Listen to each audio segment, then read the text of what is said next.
Hi everyone, Machine Learning series la இன்னைக்கு நம்ம பார்க்க போற topic difference between normalization and standardization. Already உங்களுக்கு என்னோட ப்ரீவியஸ் யூடியூப் ஷார்ட்ஸ் பார்த்துருந்தா தெரியும்.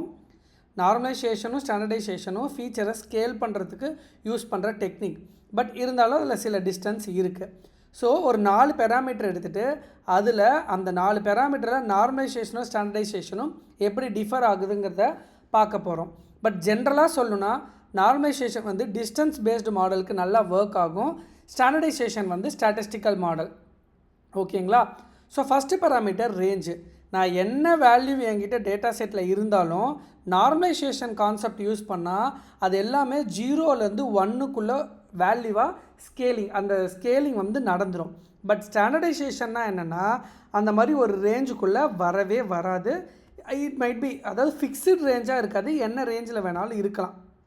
அண்டு ஏன் நார்மலைசேஷனில் வந்து 0 to 1க்குள்ளே வர்றதுனா இருக்கிறதுலே மினிமம் வேல்யூ என்னென்னு எடுப்பேன், மேக்ஸிமம் வேல்யூ என்னென்னு எடுப்பேன், ஃபார்மாவை அப்ளை பண்ணுவேன். ஸோ மின்மேக்ஸுங்கிற ஒரு பேராமீட்டர் வந்து ஒரு பெரிய ரோல் ப்ளே பண்ணுது. பட் அந்த மின்மேக்ஸ் பேராமீட்டர் வந்து இங்கே ஸ்டாண்டர்டைசேஷனில் யூஸ் பண்ண மாட்டேன். ஏன்னா அதில் மீன் எடுப்போம், ஸ்டாண்டர்ட் டீவியேஷன் எடுப்போம். ஓகேங்களா? ஸோ அதை ஒரு டிஃப்ரென்ஸாக வச்சுக்கிட்டேன். மினிமம் மேக்ஸிமம் வேல்யூ தேவையா நார்மலைசேஷனில் தேவை, ஸ்டாண்டர்டைசேஷனில் தேவையில்லை. அவுட்லேயர்ஸ் அப்படின்னா இப்போ பார்த்தீங்கன்னா அந்த டேட்டாவில், அதாவது அந்த ஃபீச்சர்ஸ் எடுத்துக்கிட்ட வேல்யூவில் சில டேட்டா வந்து ரொம்ப சம்மந்தமே இல்லாமல், இப்போ ஒரு இடத்துல வந்து 10 தான் இருக்கணும், பட் 11,000 20,000 பை மிஸ்டேக் இருக்கும்.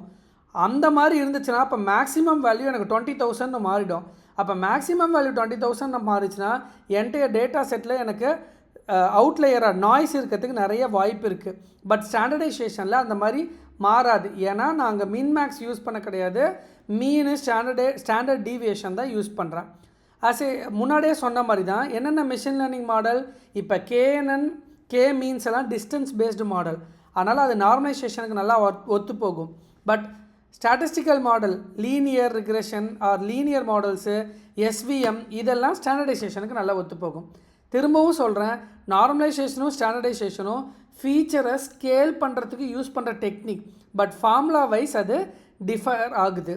உங்களுக்கு இந்த வீடியோ பிடிச்சிருக்குன்னு நினைக்கிறேன். பிடிச்சிருந்தா வீடியோவை லைக் பண்ணுங்கள், ஷேர் பண்ணுங்கள், சப்ஸ்கிரைப் பண்ணுங்கள். உங்களுக்கு வேறு எந்த டாப்பிக்கில் நான் ஷார்ட்ஸாக மேக் பண்ணும், அது எந்த கான்செப்டாக இருந்தாலும் நான் 3 minutesக்குள்ளே எக்ஸ்பிளைன் பண்ணுறேன். மறக்காமல் கமெண்ட் செக்ஷனில் கமெண்ட் பண்ணுங்கள். தேங்க்யூ.